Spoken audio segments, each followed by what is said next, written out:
It is Monday, January 13th, 2025. This is another playoff edition of Football Today. It is presented to you by Captain Morgan, the official spiced rum of the NFL. You know those dudes, Justin Penik, Bobby Skinner. I am Chris Rose. Producer Connor along for the ride as well. Well, guys, thank goodness for Sunday Night Football because it literally saved us. The first, let's see here, one, two, three, four Four. games of the playoffs for Wild Card Weekend. None of them were closer than a dozen points, and I was sitting there going into the Sunday night game that you were at, Bobby Skinner, and I said, "Man, oh man, can the Commanders and Buccaneers save us?" And thankfully, they did, dude.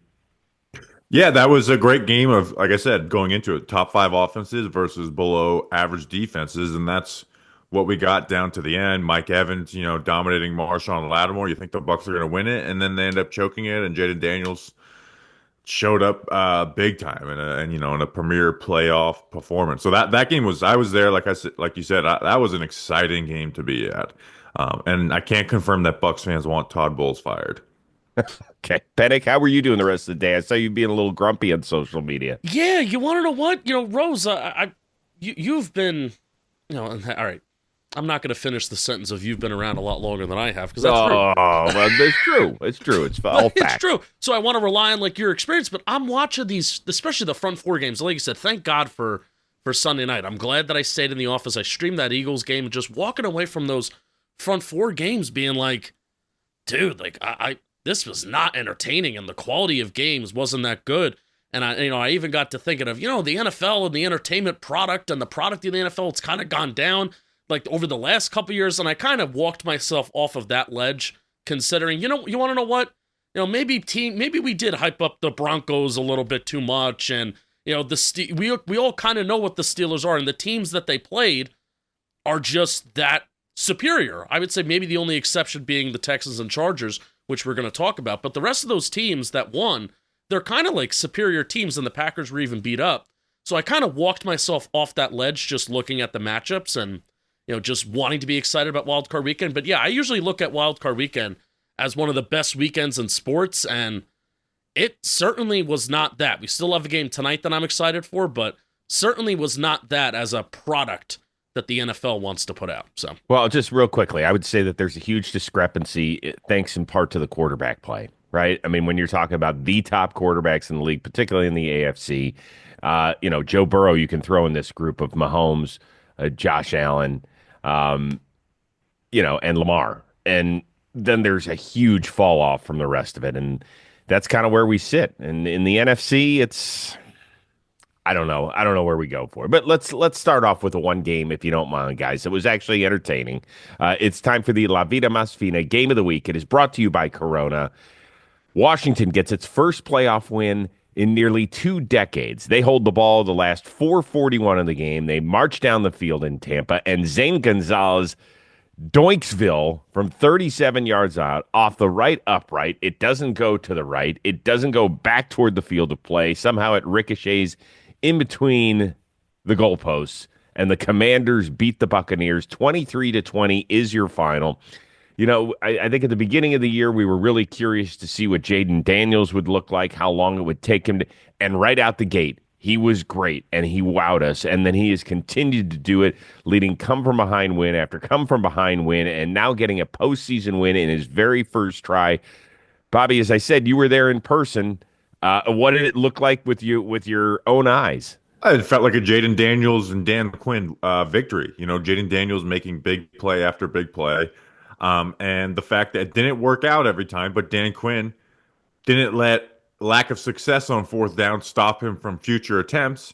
And his fourth down attempts evened out to 14 points instead of 12 points, which would have been if he kicked just field goals. Obviously, the Baker or the fumbled snap by Baker helps that part. But Jaden Daniels just making big boy throw after big boy throw. That fourth and goal throw for a touchdown over the middle of the field was nice. And then you knew there was a feeling in that stadium the Commanders were getting the ball back. Jaden Daniels was going to take them down there and score. And it was the Jaden Daniels show, man. Like, I love Kalijah Cansey, and I thought he played a great game. There was like 6 times last night where Cansey makes a great play, beats an offensive lineman, and Jaden Daniels just slips away. Sometimes those ended up being like 1 yard gains, would have been like negative 4 yard losses, but like he just makes those plays consistently, and you saw it at the end of the game when the Commanders put it on ice for the field goal. Um, it was a Jaden Daniels and Dan Quinn game. Yeah, the only thing that Kalijah Cansey wound up taking away from Jaden Daniels is his towel. So I mean that was awesome. Rose, I can't help but marvel at how cool, calm, and collected Jaden Daniels has been this year in these pressure moments. And you talk about it all the time about, evaluating quarterbacks. Do I want you in the fourth quarter? Do I want you making these big time throws and these big time plays for me? And the Commanders have won I think it's the last 5 games now.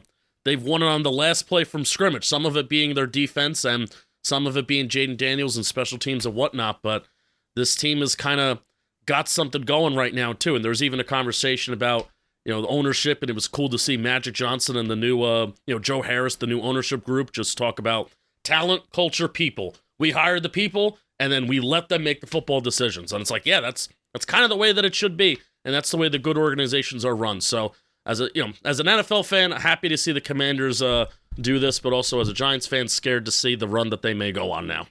So it was interesting, as I mentioned, it had been 19 years between playoff victories for that franchise. And for the longest time, because of whom owned them, even though they weren't in contention, you sat there and every time Washington played a game, you kind of held your nose a little bit. You're like, ugh, like, do I really even want to be watching them? And now they've gone to one of the more fun-loving, rootable franchises. And whether that is because ownership has set this tone or, Dan Quinn is highly emotional on the sidelines, they go for it. Their percentage of conversion rate on fourth down is the best that it's ever been in the NFL. I mean, they are going at it at a high rate and completing it at a high rate. And they've got this kid who has got a wonderful ego. And what I mean by that is that he believes in himself, that nothing is too big, and you gravitate toward him. I mean, he has set this amazing tone moving forward. And I don't know if the season ends. We'll talk about it later in the week. I don't know if the season ends Saturday night in Detroit or not. But this franchise now has their dude at the top of it. Who knows if Cliff Kingsbury will stick around or not. But they have got the most important piece moving forward, and they are light years ahead of where we all thought that they'd be at this time of year. Yeah, you mentioned the 87% on fourth down. They're really good on third, top 5 and third down too. Like Unbelievable. he is. If you're playing against Jaden, you're just frustrated because even when you do a good job defensively, he still makes a play, and he, just avoids those negatives consistently. And he had some turnovers, the second half of the season and avoided that in this game. Just a big boy game for Jaden Daniels. And I think it's come a long way from week 1 playing this team where it looked like a guy who didn't want to throw the ball, and racked up some stats at the end of the game. So good on them. Rose, with the Bucks part of this, and I know Yeah. Justin has some takes on this. Like I said, in that stadium, they can't stand Todd Bowles. They love that offense. They can't stand Todd Bowles. Um, the Bucks choked this game away. Like, we should be on here talking about Jaden Daniels had a great rookie performance, but they ended up not winning. I mean, Baker fumbles the snap after a fourth down stop in their own red zone, and then you have a third and inches, and you have a miscommunication with the center and Graham Barton, and it ends up in a 3 yard loss, and then Bowles on top of that decides to not go for it and kick the field goal. I mean, that's that's at least an opportunity in overtime. Like they choked that game away, and that defense has just not been that good all year. I would, yeah. Listen, the fumbled, and this is something that the Bucks do, right? They'll run kind of some of those trick plays occasionally. They were trying it with McMillan, and Baker's tied for the league lead in most fumbles. They've got to protect the football, particularly down in their own area. As for the screwed up snap by Graham Barton, that happens. I don't have a problem with them not going for it. I think, your defense, which had played very well the last third of the season, has to try and get a stop against a rookie quarterback with more than 4.5 minutes to go, and they could not do it. They could not do it at all. Like, those are the sort of drives that Patrick Mahomes has at the end of games, right? Where he just salts the clock away till the very end. And that didn't you don't expect that out of a rookie quarterback, and it's exactly what happened. But I understand This that. is where I'll push back. I mean, the Commanders were one of 2 teams in the NFL to score on over 50% of their drives this year. It was the Lions and the Commanders. So can I tell you my offseason wish for the Bucks? And this was even before this game. Mm-hmm. Bobby kind of doesn't think they're going to do this, but Rose, I want to get your reaction because I've never said it to you. They're not going to do it. I think they should, and this is no disrespect to Todd Bowles. I like Todd Bowles, but it's a respect for Liam Cohen. I think you need to fire Todd Bowles, and I think you need to promote Liam Cohen to keep him in the building. Okay, but hold Your on one thoughts? second. Yeah, what in the world makes you think that Liam Cohen is a good head coach? I like Comes from his the Sean offense. McVay tree, good offensive mind. I like his offense. That's a tree that we all like. And I I know, don't want to but- lose him. But there's a huge, as we've found out in this league, that there's a huge difference between guys that can call plays. Do any of us think that the OC in Washington will be a good head coach again at the NFL level? Anybody? I mean, possible. I mean, they it did have the Cardinals kind of relevant, and then they'd fall off. Maybe that was a Kyler problem. But Todd Bowles has gotten the Buccaneers. Here's to the thing, playoffs Cliff Kingsbury. Hey, I didn't think Cliff Kingsbury should have ever gotten it. I think him getting a head coach job in the first place was crazy.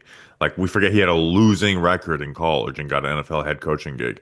At least Liam Cohen, yeah, there's no guarantees there, but Todd Bowles is a fucking mess time management wise. The defense has not been that good. He's been there since 2019, the head coach since 2022. Like you could talk about them making the playoffs, but they made it in a weak NFC South last year. And then this year it's been because they're all like it's not because of that defense. That's all stuff I understand, and I'm not sitting here to defend Todd Bowles and say he's the greatest head coach ever. I just think that you're taking a real flyer on a guy, and also I don't think Liam Cohen's going to get a job here.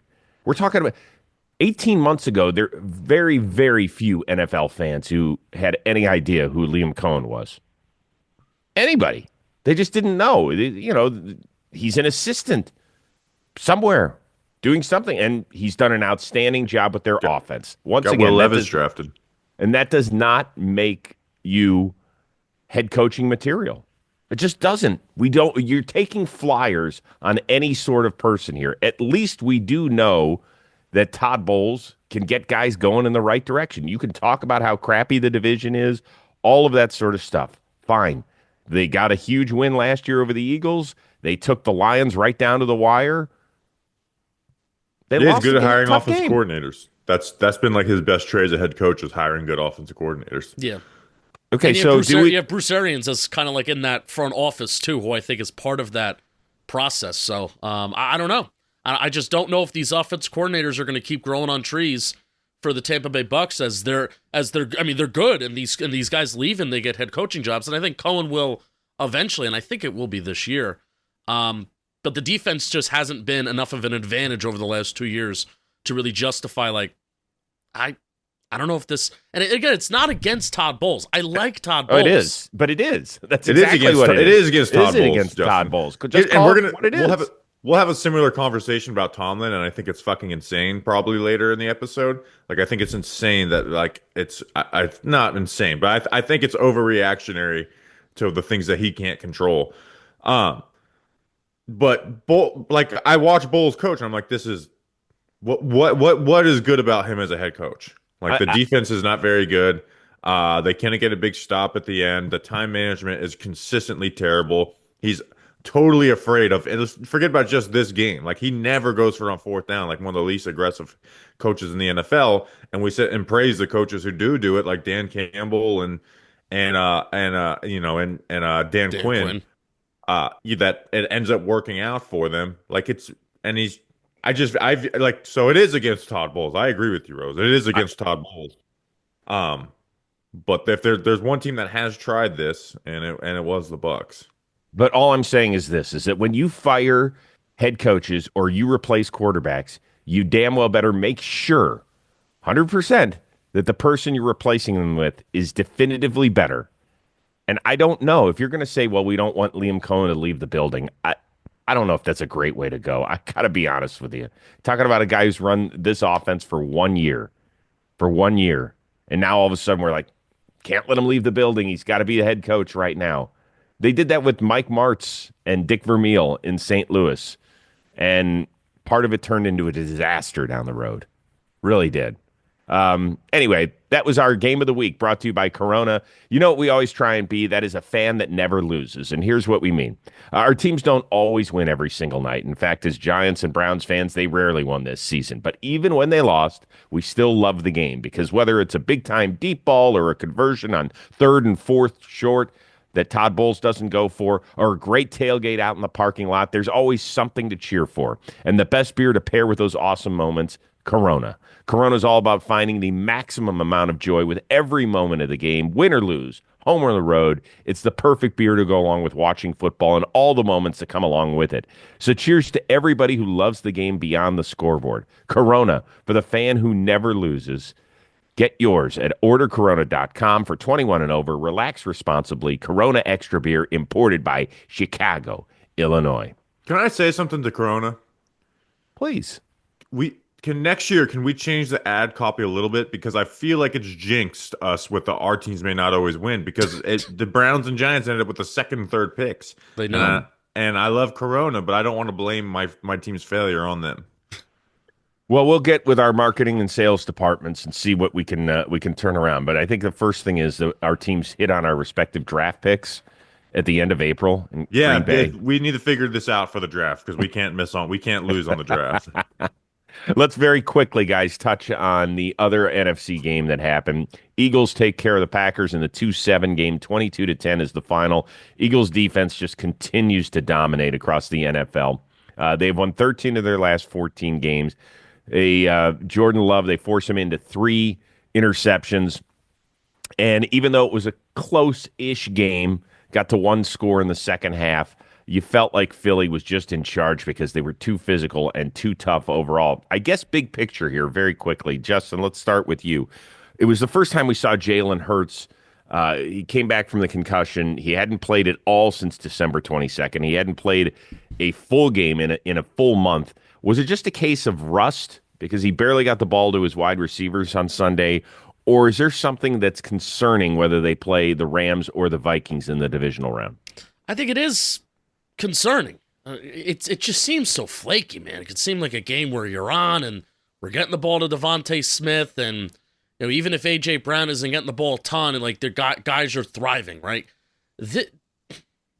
I don't know, man. The offensive line of the Eagles just gives them so much capability to just do what they want, and you saw that on the Jahan Dotson touchdown, where Jalen Hurts literally, I think it was it's like 7 seconds to just throw the ball. It's like that. That's going to be the thing that's going to keep you alive no matter what, with Saquon Barkley, and then even in the passing game, too, for Jalen Hurts to just do whatever he wants. But there are still questions, and I got old takes exposed yesterday because we had a clip that kind of went viral in early December about, remember the conversation where we were talking about would you rather have Jordan Love or Jalen Hurts in the postseason?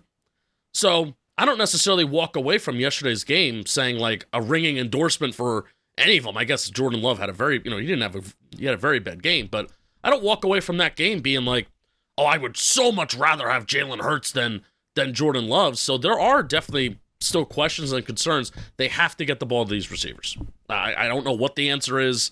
Like, they're too good for them not to be more involved in this offense. Well, you kind of have the Kellen Moore issue where it's not that he has these horrible play designs, it's that they can get very predictable towards the end of the season. And it just felt like the Packers were on top of everything that they were doing. And hey, Jeff Hatley, I thought, called a good game for the Packers. But the real story in this is Vic Fangio and this Eagles defense, right? And I go back to our offseason conversations on the Eagles. And it's like, man, Vic Fangio is maybe the biggest acquisition of the offseason. And then that offense, should be too good to fail. I'm sure we'll talk about the Packers' point of view on this. I wouldn't panic on that. They were injured. They're still very young.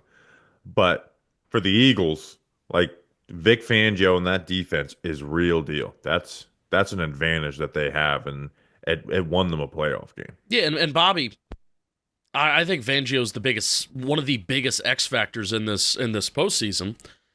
And was it last year that this Eagles run defense was just so putrid and so bad? And it's like, Well, oh my everything was bad God. about it last year. They were second in the league this year in EPA per rush as a defense. Second. You went from dead last and one of the worst that we've ever seen, so undisciplined, so this, so that, to getting Zach Bond, bringing him, from an edge outside linebacker to now he's an off-ball linebacker. Nakobe Dean, who, sad about that injury. But, these guys up front, Jalen Carter taking on these double teams, it's really fun to watch. And they don't blitz. Like, this is Vic Fangio, the godfather of the too high stuff. They have physical players. So, yeah, I definitely think he's like one of the biggest X factors of this postseason in terms of how far the Eagles can go.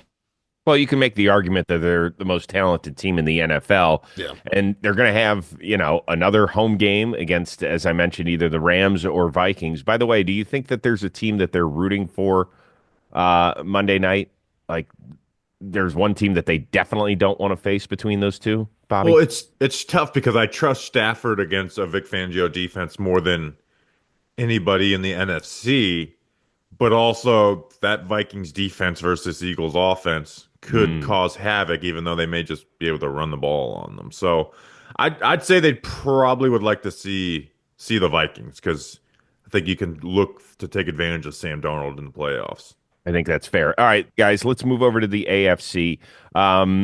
Let's start with Pittsburgh losing against Baltimore. So the Ravens double up the Steelers. 28-14 is your final. They ran for 299 yards. Derrick Henry had 186 of those. It's very rare, by the way, that Lamar Jackson is going to run for 82 yards and get outrushed by a teammate by more than 100 yards. But they just did whatever they wanted. They got up 21-0 at this point. Pittsburgh got a couple of second half touchdowns, but you never felt like this game was in jeopardy after about the first quarter. And we will certainly get to Pittsburgh in just a second. But I said this on NFL Network Saturday night that I felt like, Justin, that Baltimore at its best is better than anybody left. Do you agree with that? But the key is at its best. Yes. Its best. Yes, Where at its best. we're talking about a team that we got to limit the penalties. And Rose, I'm going to let you even take the floor again. You've been asking for this. We were talking about probably for the whole year. You talk about that playoff game against the Chiefs last year. It's like, where is Lamar Jackson and his legs? And where is this running game? And I feel like they finally listened to social media. And it's like, well, F you guys. We're going to freaking do it. And they just spammed it. It's like, yeah, that works. And even against the physical defense on the Pittsburgh Steelers, they really took them to school. And there was even some fun schematic stuff, too, about how Lamar was keeping the ball and they were really crashing those edge rushers down. I have a short coming out soon. But fun stuff. Rose, you've been asking for this, I feel like, for a really long time now, that the Ravens should just spam the run.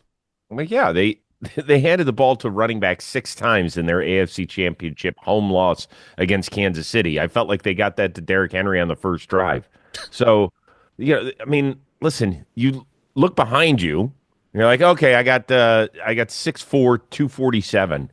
Who wants to tackle that at this time of year? Derrick Henry, when we get to December and beyond, leads the NFL in rushing yards per game after the month of December.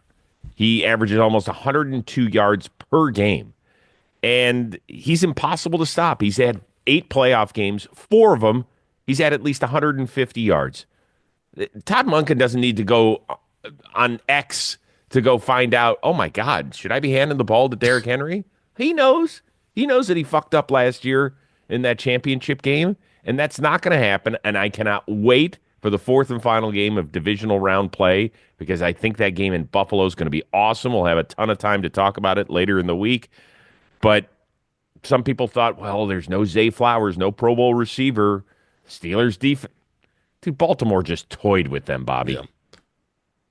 Yeah, it was easy. And I know this doesn't affect the Steelers defense, but I think they kind of don't have to worry about the Steelers offense on the other side in this game, right? It's a lot easier to be consistent with the run when you're not worried about two bad ones, putting you behind the other team.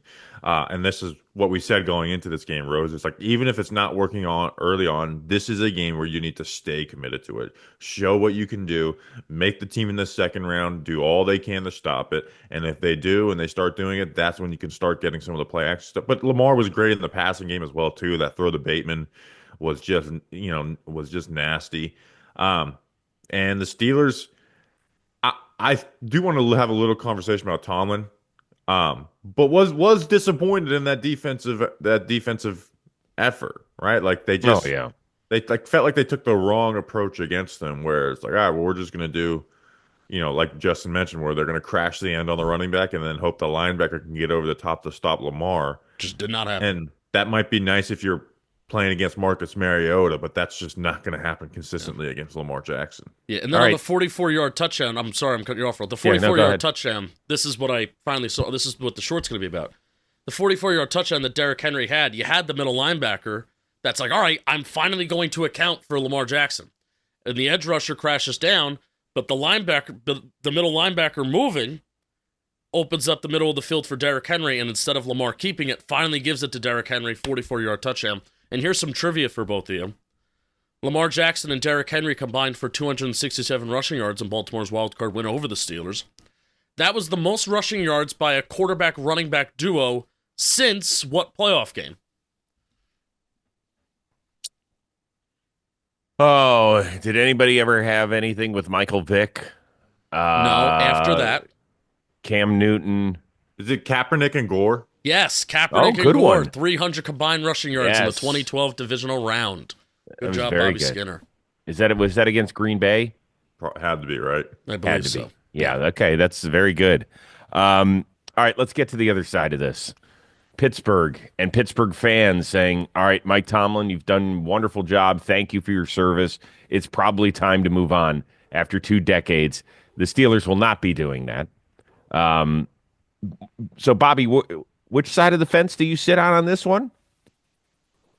Tomlin should not be fired, right? Like, are we all in agreement with this? Like, because the Steelers fans are fed up, a little bit of the outpouring. It's like they keep on losing in the first round. Where do you sit on this, Rose? Well, do you think that the Steelers organizationally, all 32 teams can come out and say, "Oh, our goal is to win the Super Bowl this year." That's not fact for a certain number of teams. For the Steelers, that is their mindset, is it not? Agreed. Okay. They haven't come close. They haven't sniffed it in forever. They haven't made a Super Bowl appearance in almost 15 years. They haven't won a playoff game in 8 seasons. That's a major problem. And I get it. The quarterback, Big Ben's play fell off at the end of his career, and they've been screwing around trying It's to a figure miracle out. they got into these playoffs all these years in a row. It's a miracle. Like that's where it's like we're holding it against them for over exceeding where 90% of coaches would have never had these Kenny Pickett, Mason Rudolph, Russell Wilson, Justin Field teams in the playoffs. Like, their best skill player in offense is a total fucking head case where you don't know if he's going to run the right route half the time. We all can agree that nobody could get what they get out of George Pickens outside of Mike Tomlin. Russell Wilson injected some life into the offense, and then the defense is adjusted to what this version of Russell Wilson is. Their running backs, I don't think are this huge advantage in the run. Like, it's unfortunate, and if you're a Steelers fan, it's the most frustrating shit in the world. But tell me where they passed up on the quarterback that would have fixed this. Like, the only thing you can look at is like they should have been the team to pay Baker Mayfield. Yeah, well, listen, I'm with you. Organizationally, this is a failure. But at the end of the day, we only look at 2 positions on a field when it comes to Super Bowls. It's quarterback and it's head coach. Nobody gives a shit if the left guard or an off-ball linebacker wins a Super Bowl when we talk about their respective careers. It's only quarterback and head coach. And so Mike Tomlin did that, but now it feels like the statute of limitations on your success has run out. At some point, this has to fall on him, whether it's because the offensive scheme isn't good enough or whether or not. I mean, at some point it does, doesn't it? If they start going 5-11, 6-10, then yeah, it falls on him. But like, we're judging him because he does what other coaches can't do and continues to get this team to the playoffs. The Steelers might have gone, might well have gone 5-12 or 6-11. instead of 10-7 and bowing out with a whimper in the playoffs. Because that's at the end of the day, Steelers fans aren't going to give a shit if it was a 5-win season, a 6-win season, or a 10-win season if it all comes crashing down the same way at the end of the year. They haven't been competitive in most of these games. I agree. Steelers fans, they should not be happy with what they are, but that doesn't mean Mike Tomlin has not done a very good job as the He Steelers head has. coach the last 5-6 years. Yes, he's done a good job getting them in. That's not good Because enough. we need in to fire Pittsburgh. John Harbaugh too. Because what, they've won 2 playoff games in like the last 10 years or whatever since the Flacco Super Bowl. They lose. They're a team that loses late. Give up fourth game quarter losses. They've got this MVP quarterback, and they have the MVP quarterback, and yet they've shown up small in some of the big moments. I understand like your point, Bobby, but I think the difference is that you look at the Baltimore Ravens and you look at that team. It's like that's a team that can, in the way that they play football, that can win in the postseason. Yeah, because they have an MVP Every quarterback. year we do this back and forth thing with the Pittsburgh Steelers of like, oh, I don't know, can they do it? Can they do it? They're winning games. They look good here. They look good there. And then in the back of your mind, we're like, no, they're not going to do shit, man. They're not going to do shit. No matter how much Steelers fans, I think it involves Mike Tomlin to look himself in the mirror and be like, something has to go differently. Not even Mike Tomlin. Yeah, I get think a even fucking quarterback. the Steelers as an organization, it's like, well, we have to do something different. We have to do something different, whether it is schematically, because they're living off of these 50-50 balls. It's like, that's not winning football. That's Jason Garrett. That's Jason Garrett type shit of just, living off these 50-50 balls and these streaks down the sideline and the Russell Wilson moon ball. I think why the Steelers offense found success at it is because Russell Wilson throws those moon balls very well and one of the best in the NFL. Like, he's still able to do that. But you have to look at yourself in the mirror as a Steelers organization. And even if it may cost you a winning season, making some sort of stretch acquisition at the quarterback spot or continuing to invest in an offensive line, some sort of big swing that could get you more of a stronger identity on offense that can win in the postseason rather than just contested balls on the sideline to our contested catch wide receivers and running the ball not well. Because that's what they do. Would anybody be in favor of blowing up the whole thing? They've got some talented players, but I think when you look at overall at this roster, it's not a Super Bowl contender. So would you be willing to trade some huge names, to go get some draft capital, to go get a new coach, to just say, fuck it, we are going to start anew? Because they're not going to go get a quarterback that's going to help them here in the offseason. I mean, really, the Vikings fell into Sam Darnold. There wasn't one person in the world that when Sam Darnold signed that 1-year, $10 million deal went, you know what? The Vikings can shock the world now. Not one person in the NFL that covers it said that. So nobody's going to be available this year where you're going to say the same thing. We know who's available. It's Kirk Cousins, maybe somebody else via trade. Sam it's a Darnold? crappy. Would you Really? do it? No. No, but I don't trust the offensive design. You mentioned it, Penik. Yeah. They run a lot of 50-50 balls. They have George Pickens as their only advantage on their offense, and they have Russell Wilson who doesn't throw to the middle of the field. And then when they had Justin Fields, their offense wasn't just 50-50 balls. It was zone reads and running the ball and using his they've adjusted to the quarterbacks they have. The issue is the quarterbacks are just really bad. Do you think that not good? If they signed Sam Darnold that and you kept everything else in place and you tried to add another receiver or whatever it is, more to the team, if you brought him in, what are we talking about the Steelers in the divisional round next year? If they brought Justin Jefferson, Jordan Addison, T.J. Hawkinson, Aaron Jones, and Kevin O'Connell as a play caller. Yeah, don't get me wrong. It wouldn't be as good as Kevin O'Connell has dialed it up, but it'd be pretty fucking good if you brought all those other pieces with it too. Right. So I guess that's our point, is that the Steelers feel like they're stuck in neutral. And so what do you do about it? You just keep living this thing out until Mike Tomlin wants to go do TV somewhere? What is it? Does anybody have an answer? Something different. It's the unfortunate thing that people hate to admit when it comes to the quarterback position is that sometimes about getting that position right, it has to do with luck. It's a little bit about right time, right place, right? And even then you may F it up. It's just if I want to be a team that, builds this, like I can do that. I can do that without being right place, right time. But with quarterback, it has to do with luck. Mm. We joked about it with the Giants. Last year, if we had this record, we'd have Drake May or Jaden Daniels, and we'd be celebrating. This year, we have a 3-14 record, and there's two other teams with a lower strength of schedule, and it's a two quarterback class, and it's not worth trading up for or whatever. So it's just a little bit about right place, right time. All right, let's take a pause before we get back to the show. Football fans, it is playoff time. We've got some exciting games to look forward to, and you can get in on all the playoff action right now with our partners at the DraftKings Sportsbook. Right now, they are offering all new customers $200 in bonus bets instantly after betting just $5 when you use our code Football Today. Stay in on the action and use your $200 in bonus bets on DraftKings same-game parlays for a shot at an even bigger payout. Do you love to throw live betting? I do.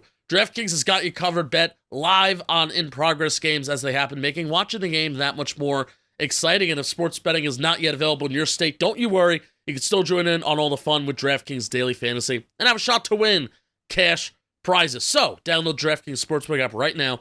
Use our code Football Today, all one word. Bet just $5 on any wager, get $200 in bonus bets instantly. That's promo code Football Today, only at the DraftKings Sportsbook. The crown is yours, and you will be glad you did.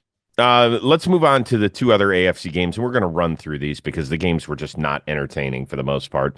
Sunday, the Bills, the 2 seed, they win at home again in the wild card round. Now they move on to the divisional round. Denver jumped out to a 7-0 lead after their first drive, and then Buffalo scored the final 31 points in a 31-7 win. Biggest takeaway from that game, Bobby, and we can do these ones quickly. The Buffalo game? Yeah. That the Bills' offensive line can just kick ass. Now, Same. I know the Broncos aren't that big up front, but, 44 carries. And then it's like, all right, but hey, Josh, now we need to do something. Okay, fourth down, I'll run around and throw the ball in the back of the end zone to Ty Johnson. Can't believe that.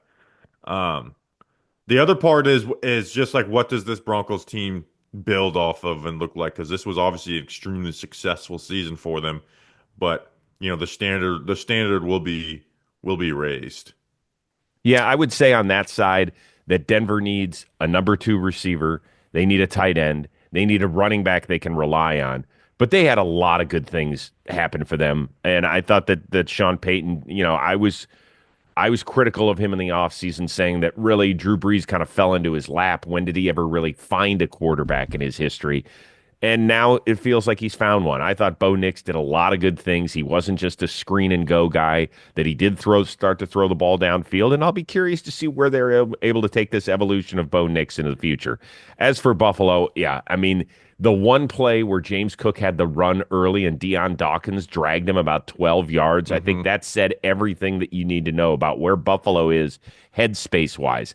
That a few years ago, or even heck when Ken Dorsey was coordinating the offense the first half of 2023, it was pretty much, hey, Josh, can you save us like 83% of the time? And that's not what's happening now. And I think it's made Josh Allen a better quarterback, that he can turn and rely on that offensive line to be dominant and James Cook to do his deal. Because the receiving core, you look at it, it's fine. Amari Cooper's not Amari Cooper. Khalil Shakir's a good receiver, but it's good. It's good enough, and they let Josh Allen be spectacular in the end.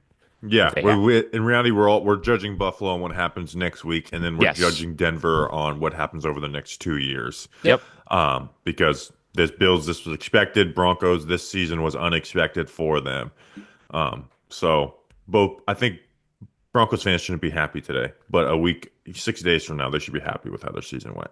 Yeah, well, we'll see. Let's move on to last game. And Penik, you'll get first bite at this apple. The Texans, in their annual Houston Texans early Saturday wildcard weekend playoff window, take care of the Los Angeles Chargers. 32-12 was the final in that one. They picked off Justin Herbert 4 times. Remember, Herbert only threw 3 interceptions throughout the regular season.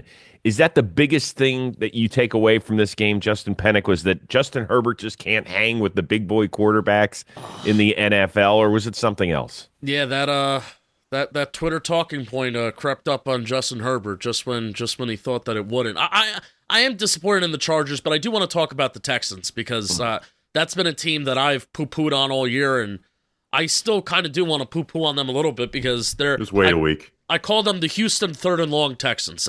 That's what they are. That's what they are on offense. Like every single third down is 3rd and 7, 3rd and 8, 3rd and 9, 3rd and 15. That's their season. The Houston and 3rd and long Texans. But why they won this game? They were quietly 4th in the NFL in sacks this year.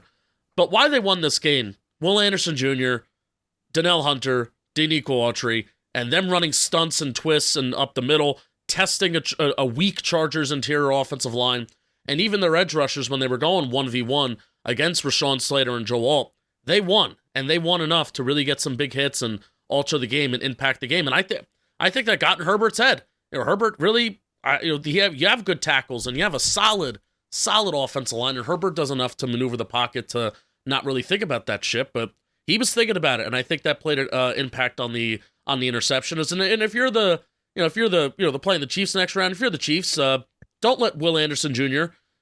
Get constantly free quarterback hits, free sacks with nobody's touching him, and don't put Noah Gray or Travis Kelce against Will Anderson Jr. Put a tackle against him. That would be great advice that I would give based on the Chargers game plan. That was not very good. Well, let me just interrupt this real quickly. They will not be putting Travis Kelce in to block an edge rusher. So Great. I think you're Good safe. plan. You're safe there. Go ahead, Bobby. Yeah, I think the Chiefs will have a better conversation with the Texans next week, depending on what happens there. I'm not buying into this. Stroud had an ugly interception in this game. He had dropped intercept. I mean, they were a 3rd and 19 conversion away from being shut out in the first half. Nico Collins looked really good. Those pass rushers, that was what I probably underrated in this game, is I didn't think they'd have the success that they usually do against the Chargers. But I will say this from the Chargers' point of view. Having that bad of a performance by Herbert makes this season feel failed, even though they weren't predicted to do much. Them getting 11 wins. Having that type of performance makes it feel like a failed season, where if he just had one touchdown, one interception, missed some throws, there's some initial blowback. But the Chargers offense needs to make major changes this year. If they're going to continue to do the Greg Roman type of offense, you can't have 50 rushing yards. You got to figure out a way to make this running game more effective. And that means better players in those positions, not just the Greg Roman scream. You don't need a wide receiver one, but you need guys that you can trust on a down-to-down basis, and they don't really have that outside of Ladd McConkey. And then with Justin Herbert, you can't have those types of performances in the big games. It's second playoff game, and one is the biggest choke over the last 10 years, and then this one where you throw more interceptions than you did in the entire regular season. So it's just a successful season for the Chargers, but man, it feels like a failed one when it ends like that. Yeah, so you can't make enormous steps in one season. They went from a team Had no money either. They went from one team, a team then where, okay, how are they going to lose this week, to, okay, they're a solid wild card team, and they've got their quarterback and they've got their coach. So they've got the two components.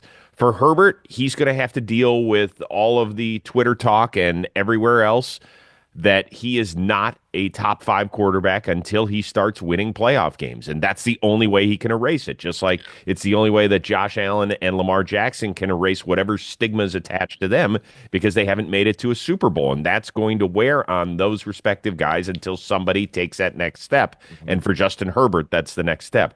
You are right about the Chargers. Whereas I just mentioned a laundry list of areas where the Broncos need to get better, the Chargers definitely need to get better at guard and center. Their center was just horrific. I hear good dude, but just would get blown up almost every play. They do have to. J.K. Dobbins, phenomenal story for him to come back. Over a 3-year span, he played out of 9 out of possible 51 games. So the fact that he's back at the NFL level and doing a solid job is a tip of the cap to him. They need to get better there. They have nothing at tight end. It really showed their lack of wide receiver play in the playoffs, where you have to beat guys one-on-one. They don't have anybody that can do that outside of Ladd McConkey, so they've got to get better there. And good step for them. As for Houston, to me, one of the biggest disappointments in the NFL was the fact that Houston didn't lap the field in the AFC South. They should have won that division by 6 games instead of what they won it by. And now at least they make it to the divisional round. I don't expect much out of them. We'll break that game down later in the week, but good for them. I think a lot of people probably picked the Chargers and didn't end up going the Chargers' way, went Houston's way. So that's good. Do you guys want to spend 90 seconds on Mike Vrabel? You want to save that for later in the week? let's save it because we'll probably have some McCarthy. I just got a Schefter tweet about McCarthy saying that no negotiations have happened with Dallas, so Mm, he's going to be a free agent. okay.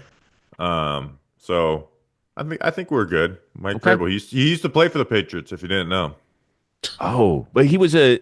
See, this is confusing because I heard he was a linebacker, but then I see all this video of him catching touchdowns. So this is hmm really weird. You guys will have to explain that to me on the next show. Um, by the way, Penik, you want to get a little word in real quickly?